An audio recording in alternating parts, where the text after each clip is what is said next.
alabdasya labo niyataṁ upalabdasya vikramaṁ tathaiva vajna kripanam adhikebhya paribhava tamo nistejastvam shruti niyamatushti vyuparamo nirinam nirviryanam bhavati vinipatascha bhavati nayam shrutva shakto yadayam abhivridim nalabate param dharmam jnatva yaduparinivasam nalabate griham tyaktva muktau yadayamupashantim nalabate nimitam kausidyam bhavati puruṣasya tranaripu anikshiptotsaho yadikanati gam varilabate prasaktam vyamatnan jvalanamaranibyam janayati prayukta yoge tu druvamupalabante shramapalam drutam nityam yantyo girimapi bindanti sarita krishtva gam paripalyacha shramashatairashnoti śryam yatnena pravigayasa garajalam ratna shriya kridati shatrunam avaduya vīryaṁ ishubir bhunkte narendra shriyam tad vīryaṁ kuruṣantaye vinyatam vīryehi sarvadaya tad vīryaṁ kuruṣantaye vinyatam vīryehi sarvadaya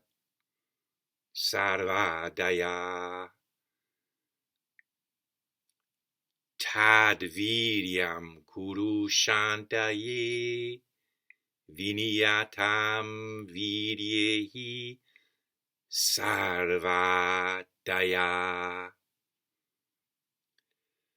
So, tad vīryaṁ, effort, kuru, make, shantaye, in the direction of shanti, in pursuit of shanti. Shanti means softening or peace. Tad vīryaṁ kuruṣantaye, vinyatam, assuredly, without doubt. Vīrye, he. Vīrye, in effort, he, for. For in effort, sarvadaya, all growth. Sarva, all. Ruddhi means increase, prospering, prosperity, growth.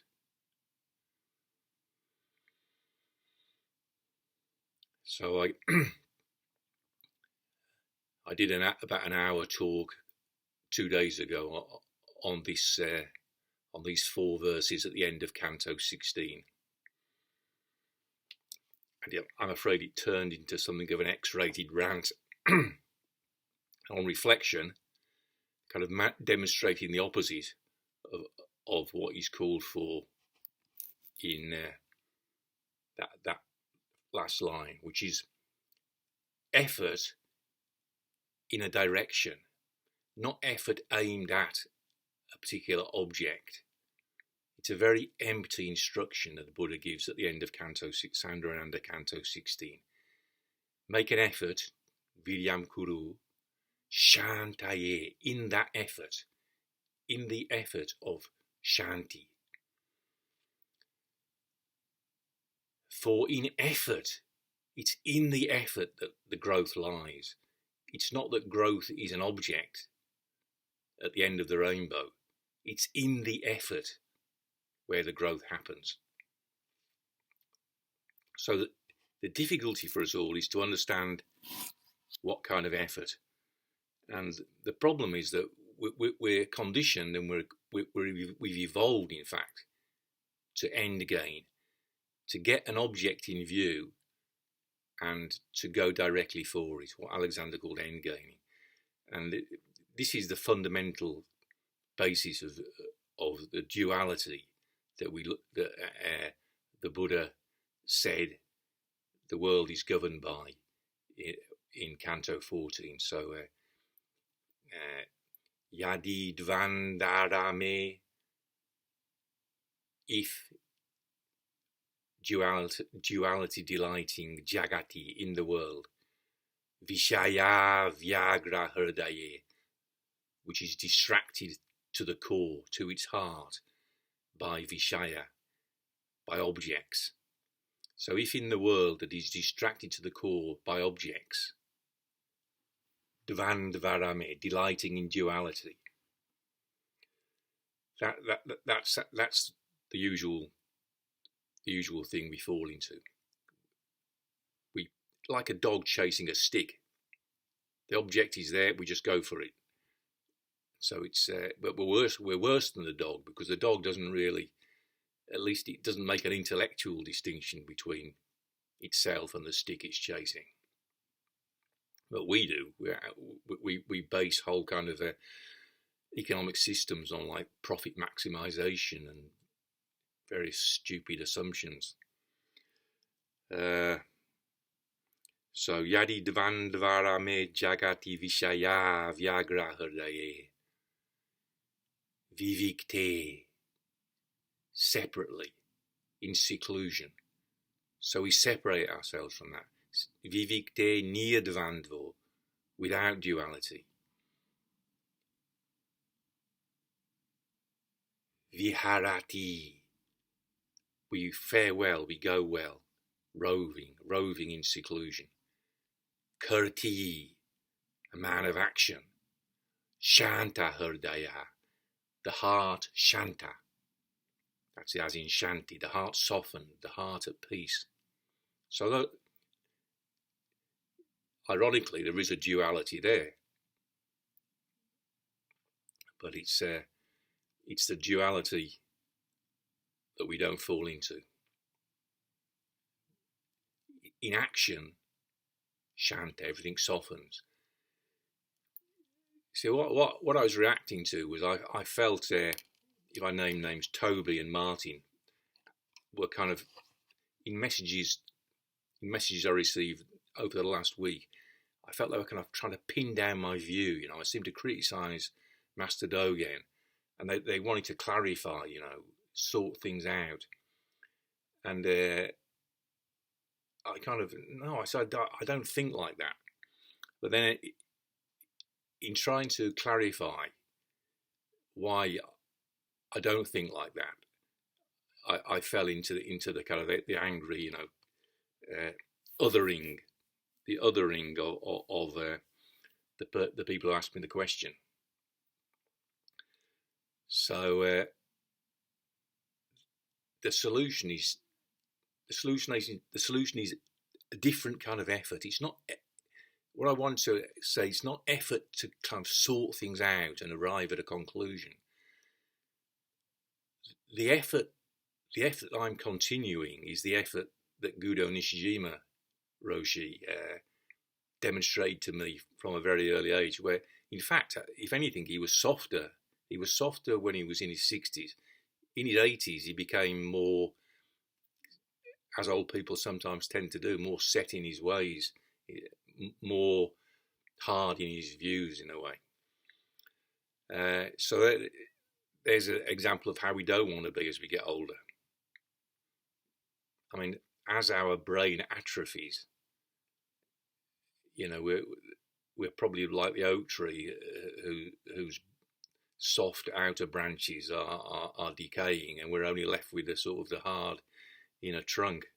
That's how we want to keep. We want to keep softening. That's the point of this last line. We want to keep growing in the direction of softening as far as possible. So you see, Shanta Hridaya, a man of action with a Shanta Hridaya, his heart at peace. That is very much how Nishijima Roshi was.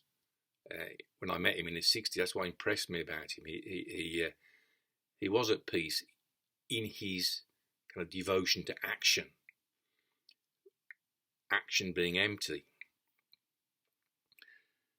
That's the example to follow, and Master Dogen was going in the same direction. So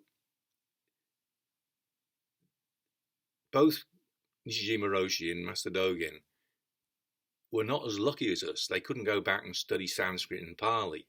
So you see, Master Dogen, right to the end, if you spend, like I did, 13 years translating Shobogenzo, you have a sense of Master Dogen growing through it. Okay, he came back and wrote Fukan Zengi when he was still 24 or something. So, he'd understood something very, which gave him confidence. He came back wanting to spread the word of the truth of Zazen. But for a start off, Zazen wasn't a good translation of Bhavana, sitting Zen. Because Zen is from the Sanskrit dhyana, which is dhyana is a practice that was there in yoga before the Buddha discovered and taught the truth of emptiness. So Zazen itself is Chinese whispers. It's from the Chinese translation of Bhavana. Bhavana means letting happen. It's an empty concept. So both Nishijima Roshi and Master Dogen were kind of against that stumbling block for a start. But more seriously, see, Master Dogen's very last words in Shobogenzo, at least in the edition I translated, were Fukeron, the Chinese Fukeron, which is from the Sanskrit Nisprapansha, from the Pali Nipapansha. And in Nagarjuna's rendering, Nisprapansha is Prapanch Upashamam. The Shama of Upashama is the Sham of Shanti. And Shama in Canto 4, Shama Sukha Rasajna. He knows the taste of peace, Shama, and ease, Sukha. So Prapanchopashama means the melting away. In light of the gold mining metaphor, Upashama means melting away. The melting away of Prapancha. And Prapancha means what we do before we understand emptiness, or what we do even after we've understood emptiness, after we begin to understand emptiness. By habit, by conditioning, we revert to type. And we indulge in prapancha, othering. So realism is othering of reality. When we project our faults onto others, that's really othering to the nth degree. The stuff I haven't overcome in myself, I project it onto others and attack it on the outside as if it wasn't my fault. So that's the kind of effort the Buddha's calling us to make. shantaye, towards softening, towards peace. Oh yeah, okay, peace, but peace is just a noun. What does it really mean? What direction is he talking about? Shantaye, in the direction of shanti. He means in the direction of prapanchopashama, the melting away of prapancha, the melting away of othering. So Nishijima Roshi, Dogen Zenji, they didn't understand that as clearly as we can understand it. You won't find in Shobogenzo the same emphasis that you find in the Pali Suttas and in MMK chapter 26 and in Buddha Charita chapter 14. In the Pali Suttas, it's obvious the Buddha keeps coming back to the 12-fold dependent arising of suffering. It's there in the Buddha's enlightenment, the Buddha's awakening in Canto 14 of Buddha Charita. That's the whole point of that chapter. It's synonymous with the Buddha's awakening, his understanding of the 12-fold dependent arising of suffering. And chapter 26 is basically just Nagarjuna's rendering in Sanskrit of the Pali Suttas, which again and again the Buddha talks about that. In the Lotus Sutta, it's just passed on. It's touched on in passing, and in Shobogenzo, it's not emphasized because it wasn't. It's more implicit.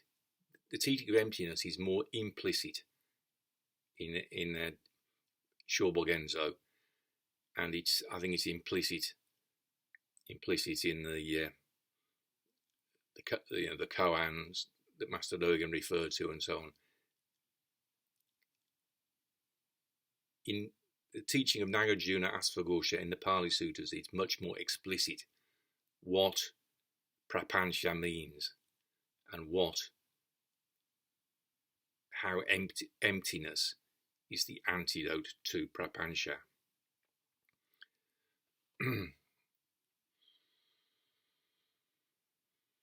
The melting away of othering. Tad vīryaṁ kuruṣva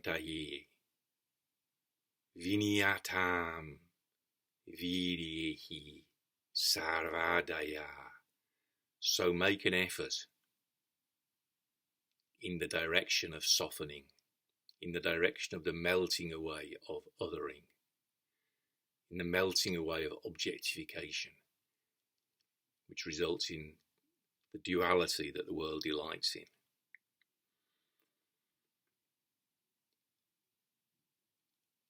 If it was easy, then after we'd understood it, we wouldn't revert to type and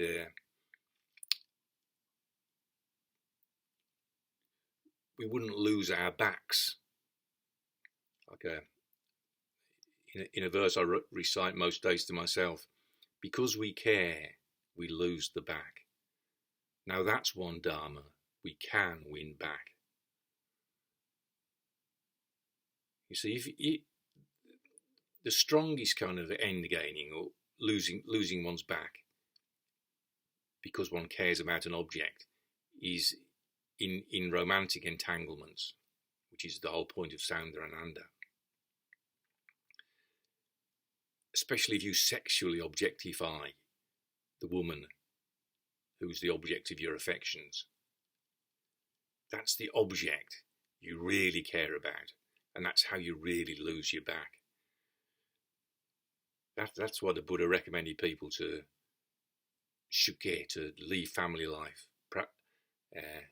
What's the word in Sanskrit? To go forth. I've forgotten the word in Sanskrit. I mean, leaving home in Sanskrit is the theme of Saundarananda, cantos 4 and 5. Going forth. I've forgotten what it is. But what it means, you take to celibacy, brahmacharya, the spiritual, the life of spiritual growth. so as to avoid getting stuck, samsaktam. The world is stuck, like in Canto 14 again.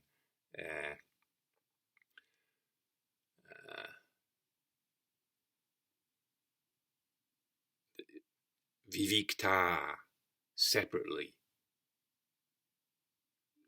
Vivikta, samsaktam.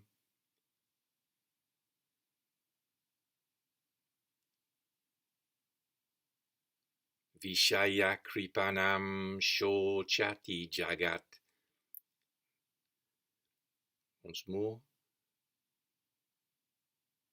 Vivikta samsaktam vishaya kripanam shochati jagat. Vivikta samsaktam vishaya kripanam shochati jagat. Separately, vivikta, he grieves for, he sorrows for, shochati, the samsaktam, the fixed, the stuck, vishaya kripanam, object needy, jagat, world. So separately, in seclusion, he sorrows for the clinging, the fixed, the stuck, vishaya kripanam, object needy world. You see, so all these verses we're looking at in Canto 14, 15, 16, they're all saying the same thing, really, from different starting points.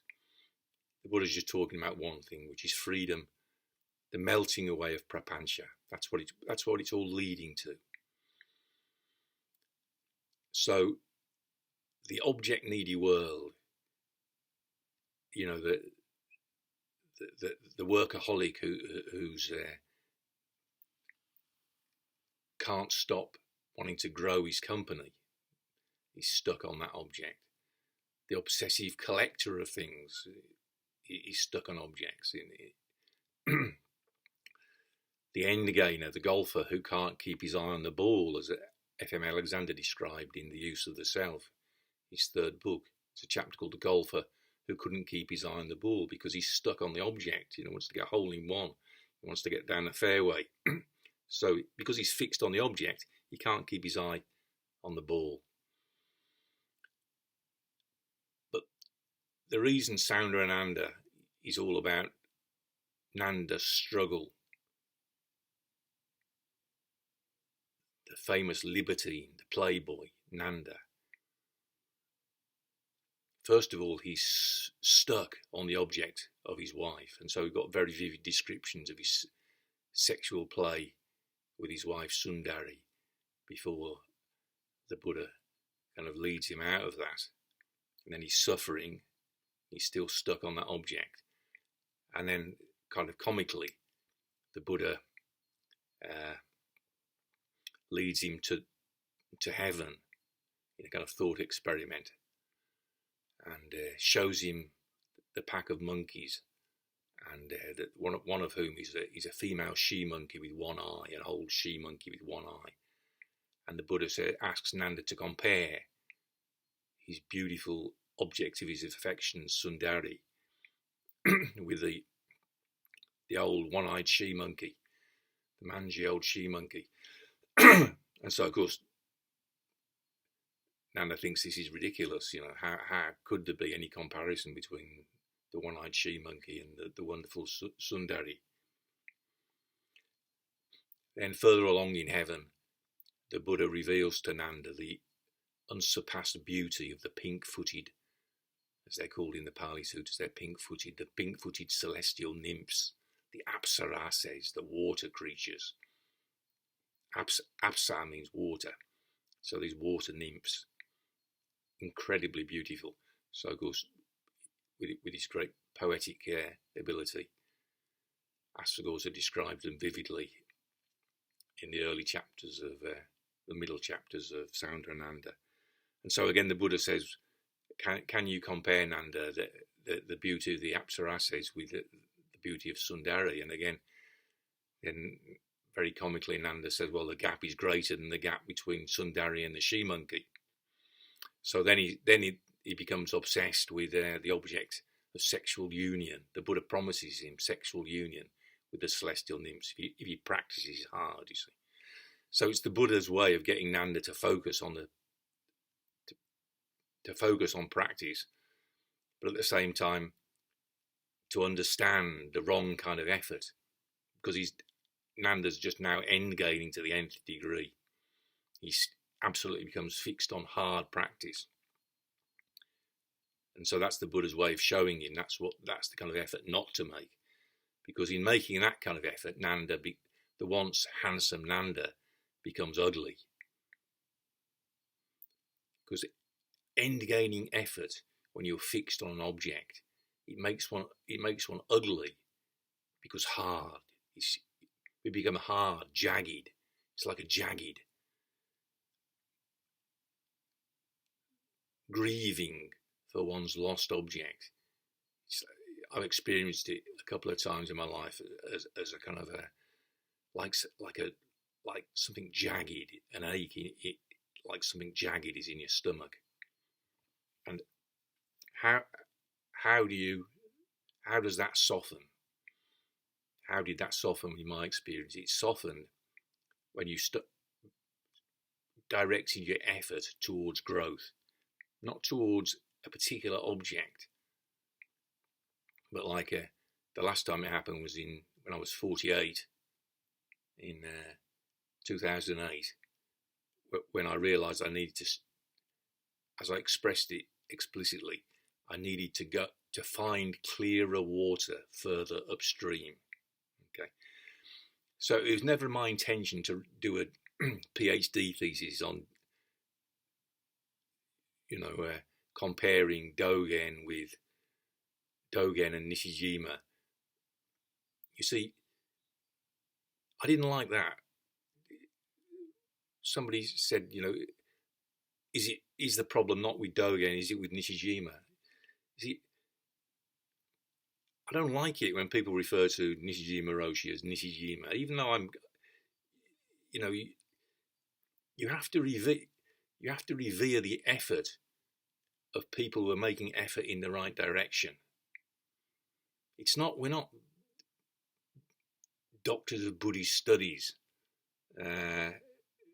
talking about, it's to say Asvaghosha and Nagarjuna, it just, that seems natural. And Dogen also, but to talk of Nishijima kind of offends my ears.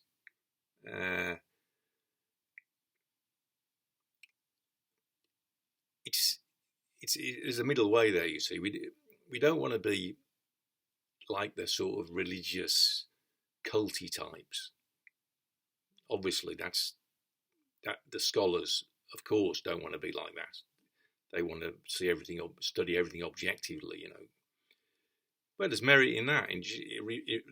They respect the texts, as objective kind of evidence.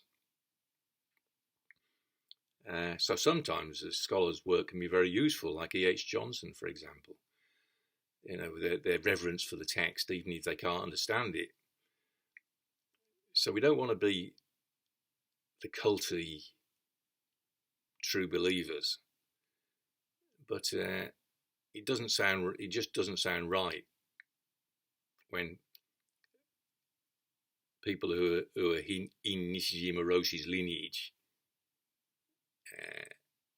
refer to him as Nishijima.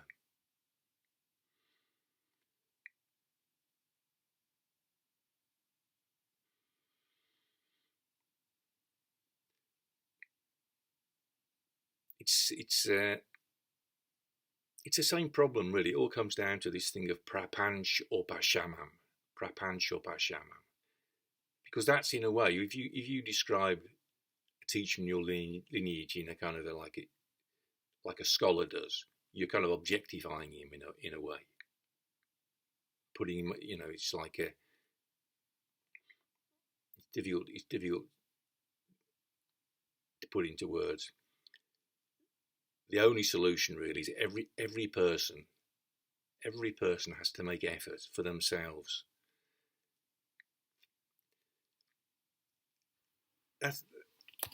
I don't want to get back into making the rant that I did 2 days ago and have censored. But what I did is I referred to Canto 16, Saundarananda, where the Buddha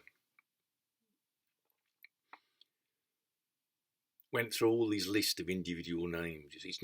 It's not a question of sorting everything out. You know, don't look for some teacher, some savior who's going to sort everything out and clarify so the view is all clear what the Buddha taught. The Buddha taught us to abandon all views, to make effort in the direction of abandoning all views. See, I said to Toby, you're asking me to clarify my view, and I'm not in that business of clarifying a view. My business is going in the direction of abandoning all views. That's the effort. Even if I fail and accidentally express a view or sound like I'm expressing a view, I'm actually hoping to demonstrate effort in a particular direction. That's what I'm doing. I'm demonstrating my effort in a particular direction. Primarily reciting the Sanskrit verses. You know. You see, Martin asked me, you know, he's thinking about studying Vasubandhu. Well, what the hell would you do that for? These 9, if you understand these 9 verses, for me, they got everything. Everything is in there. The Buddha's whole teaching is in these 9 verses. Why would you not learn these in Sanskrit? Find a Sanskrit pandit whose recitation you can imitate better than mine, and be content with that. It's all in there, you know. What's the point of studying a bloody Vasubandhu, you know? To me, it just seems like you're not getting the point. It's all here in these 9 verses. Anyway, I'm getting back into rant territory. But the point that the Buddha makes is every person has to make the effort for themselves. Effort in the direction of abandoning all views. Sarva drishti prahanaya. It's a letting go, a softening that every person has to do for themselves. So the Buddha doesn't say everybody has to make the effort for themselves in so many words. But what he says is like this. These salubrious wilds that surround us are suited to practice and not thronged with people. Furnishing the body with ample solitude, cut a path for abandoning the afflictions. Okay, so you go where there's no people about. Or even if there are people, we don't other them as other people. Because we're vasan atmarama, dwelling in enjoyment of our own self. Charan atmaro, going around enjoying ourselves, drinking the water of grace. If we got that attitude, whether there are other people about or not, in a sense they're not other people. Because yadi satatam eko bidamate, if he always loves to be one individual. The Buddha is now talking about a whole list of individuals who love to be one. Furnishing the body with ample solitude, cut a path for abandoning the afflictions. Kaundinya, Nanda, Krimila, Aniruddha, Tisya, Upasena, Vimala, Radha, Vaspa, Uttara, Dautaki, Maharaja, katyayana, dravya, pilanda vatsa, badali, badrayana, sarnadasha, subhuti, godata, sujatu, vatsu, samgramajit, badrajit, ashvajit, shrona, and shona kotikarna, kshema, ajita, the mothers of Nandaka and Nanda, Upali, Vagisa, Yaśaś, Yashoda, Mahavaya, Valkalin, Rashtrapala, Sudarshana, Svagata, Megika, Kapina, Kashyapa of Uruvilva, the great Mahakashyapa, Tishya, Nanda, Purna and Purna, as well as Purnaka and Purna Shonaparanta, the son of Sharadvati, Subahu, Chunda, Kondeya, Kanya, Burgu,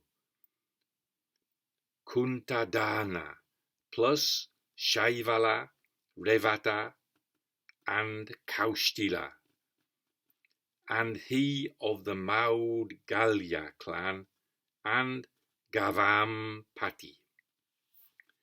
Be quick to show the courage that they have shown in their practice, working to principle, vidhivat. See, the principle is not end-gaining. The principle is going in the direction of prapanchopashamam, the melting away of othering, the melting away of objectification. Then you will assuredly, niyataṁ, that word again, doubt is not a virtue. Even if we have it, it's one of the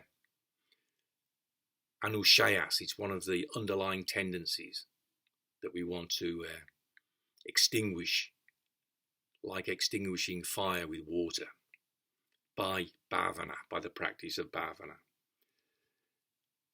Then you will assuredly, niyataṁ, take the step that they took and will realize the splendor they realized.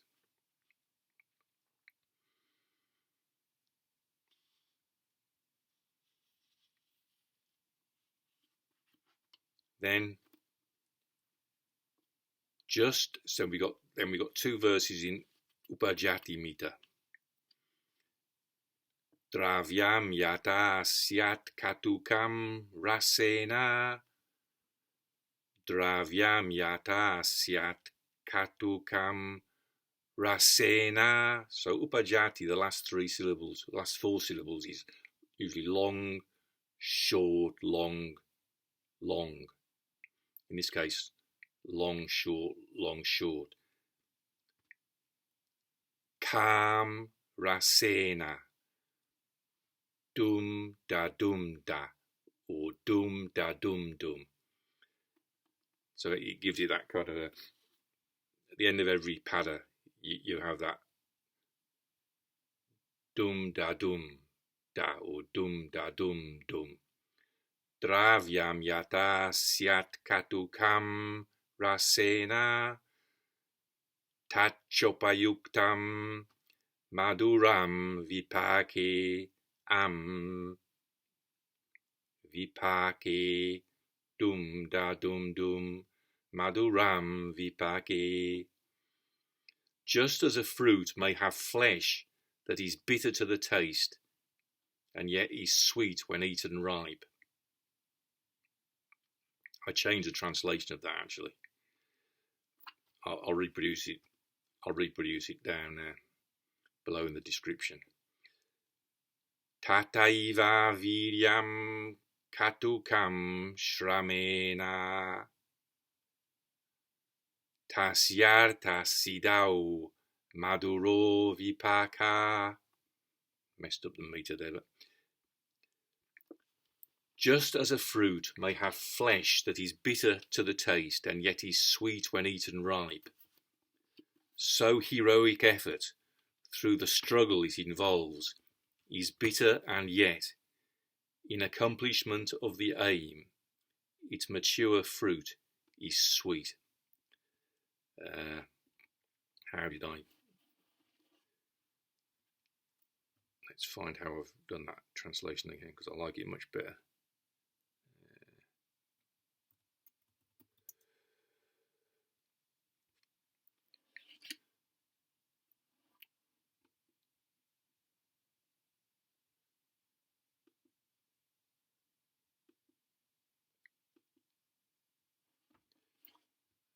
Okay, the word I should look for is flesh.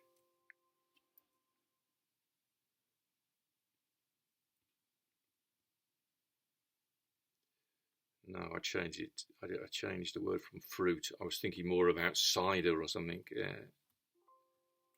Substance, was it? There we are.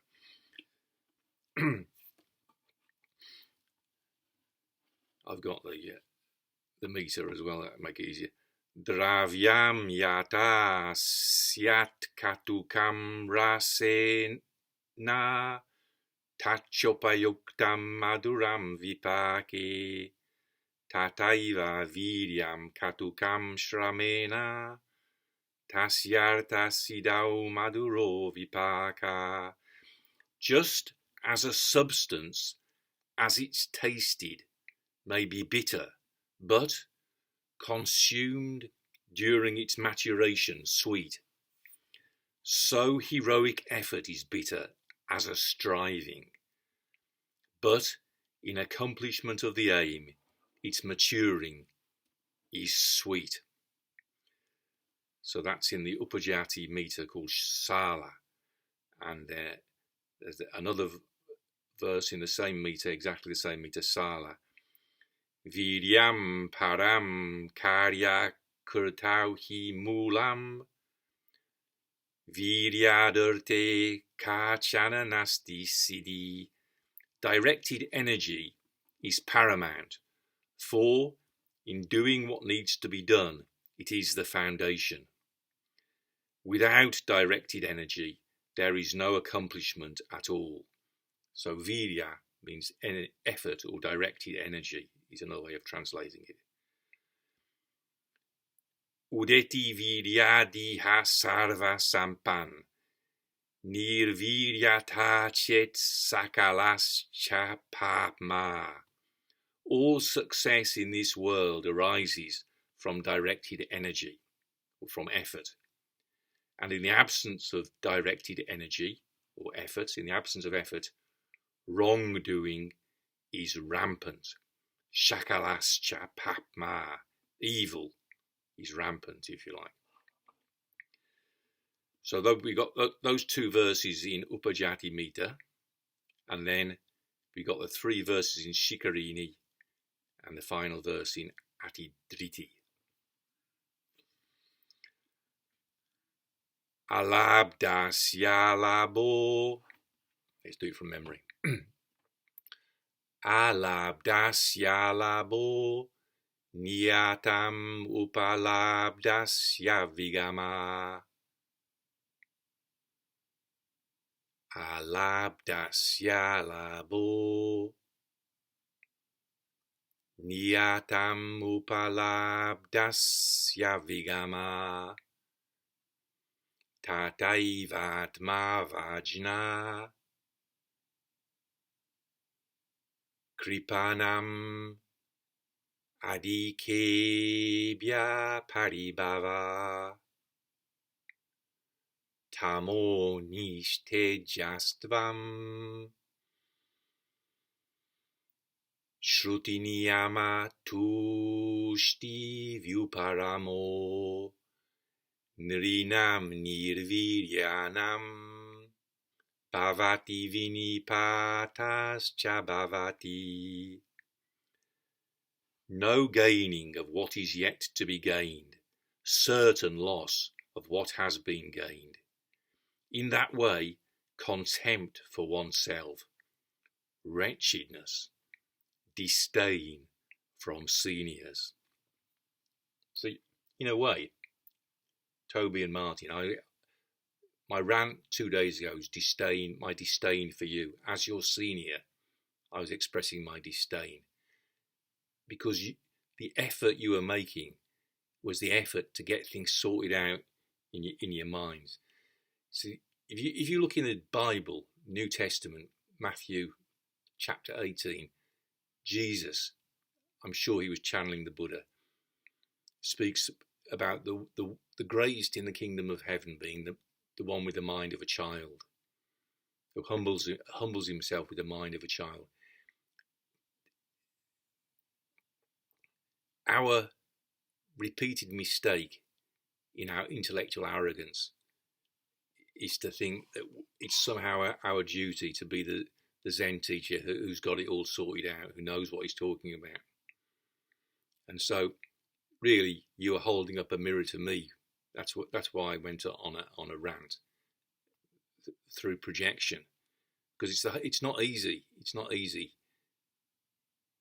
It's almost out of good intentions. You want to be the one that knows everything, so that you can help other people. But actually, you don't help other people by being a know-it-all. You help them by your example of making the right kind of effort. Not effort like Nanda, whose heart is set on sexual union with the celestial nymphs. You know, even if it's a very pleasant aim that you have in view, we don't want the kind of effort that is stuck on an object, even if the object is like being a true Zen master. No, what we want to demonstrate to people is going in the direction of softening, and it's not easy. If it was easy, as soon as we'd understood emptiness, that would be it, nirvana. No, but we understand emptiness. That's the key to attaining the first fruit, entering the stream. Having entered the stream, we've still got a lot of work to do, going in the right direction. But if we're going in the right direction, we won't get disdain from seniors. We get disdain from seniors by failing to make the right effort, not by failing to know everything, not by failing to be the know-it-all you think you should be, who's sorted everything out. You elicit the disdain of seniors by making the wrong kind of effort, or by making not making effort in the right direction. In that way, contempt for oneself, wretchedness, disdain from seniors, darkness, lack of spirit, and the breakdown of listening, restraint, and contentment. So when I go on an angry rant, that's the breakdown of restraint, and afterwards I don't feel content. When all this befalls heroes who lack heroic endeavour, a great fall befalls them. What the Buddha's warning against here is what Marjorie Barlow called backsliding. She said, to use a good old-fashioned word, backsliding. We have to keep working on ourselves, even in the Alexander work. Even Alexander had to keep working on himself. Otherwise, he would backslide. We've got to keep making effort, but the right kind of effort, not end-gaining effort, not effort pointed in an object, fixed on an object.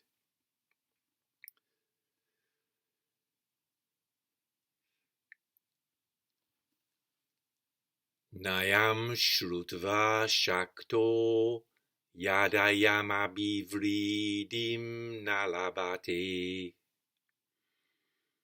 param dharmam jnatva yaduparinivasam nalabate griham tyaktva muktau yadayamupashantim nalabate nimitam kausidyam bhavati puruṣasya tranaripu. When an able man hears the plan but gains no growth, when he knows the supreme teaching but wins no higher repose, when he leaves home but in freedom finds no peace, upashantim, peace. The cause happening there is the man's own laziness, not an enemy. Anikshiptotsaho yadikanati gam varilabate prasaktam vyamatnan jvalanamaranibyam janayati prayukta yoge tu druvamupalabante śramapalam drutam nityam yantyo girimapihi bindanti sarita. A man obtains water if he digs the ground with unflagging exertion, and produces fire from fire sticks by continuous twirling.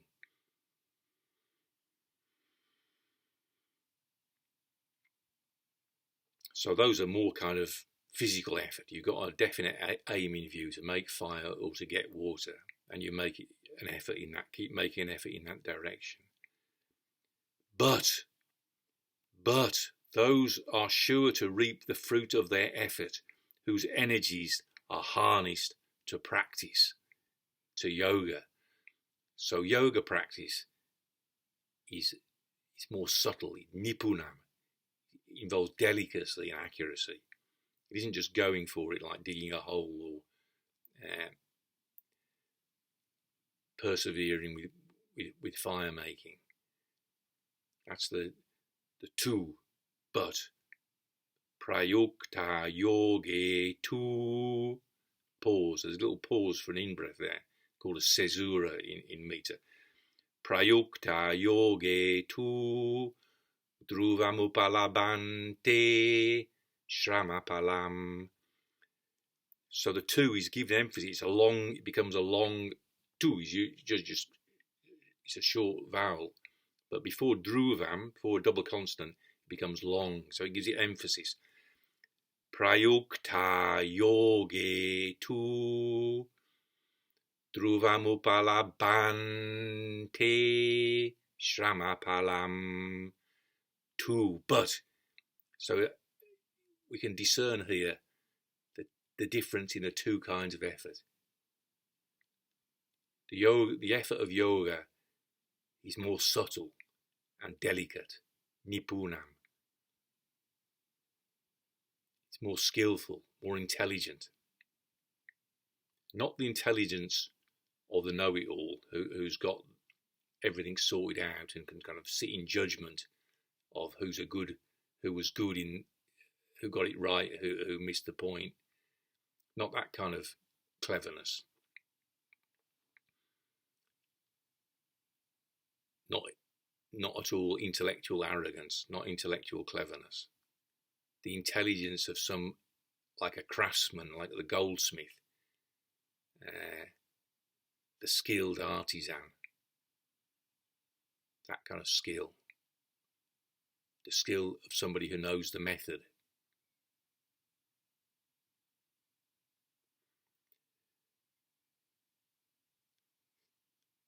And on that basis, perseveres with a soft mind, like water that's melted. Water that's melted. Himalayan glacier, or the snow on top of the Himalayan mountain melts, and the melted water, by flowing swiftly and rapidly swiftly and constantly. For rivers that flow swiftly and constantly cut through even a mountain. So even there's this, it's inherent in the poetry. The water is soft, but because it's swift and constant, it can cut through the mountain. Kuruṣva gam paripalyacha śīghraṁ śīghraṁ. I struggle with that meter, especially the ashno, tair ashno, dum dum dum, da, ti, yaśaś, dum dum, śīghraṁ, da dum. So I say this requires effort. For me, this requires effort, and I still get it wrong. Ashno, dum dum dum, ti da, yaśaś, dum dum, śīghraṁ, da dum. Kuruṣva gam paripalyacha śīghraṁ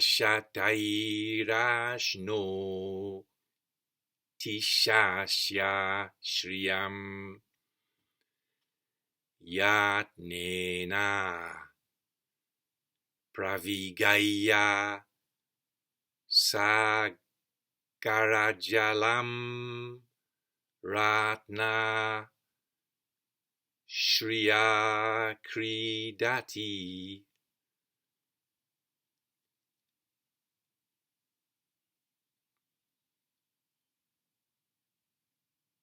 See, it requires the effort that we're talking about.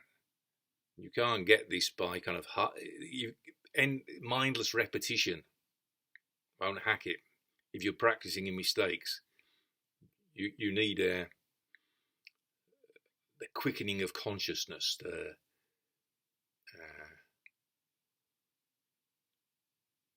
subtlety, the delicacy, not the hard-minded end-gaining. You have to kind of be thinking what you're doing. I'm sure that's implicit in this difficult meter. Try again. Kuruṣva gam paripalyacha śīghraṁ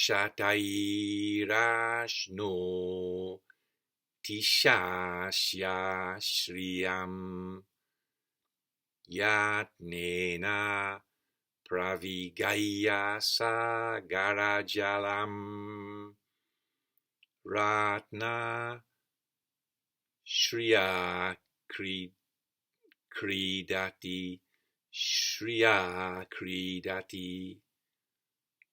Yatnena pravigaya sagarajalam ratna śīghraṁ.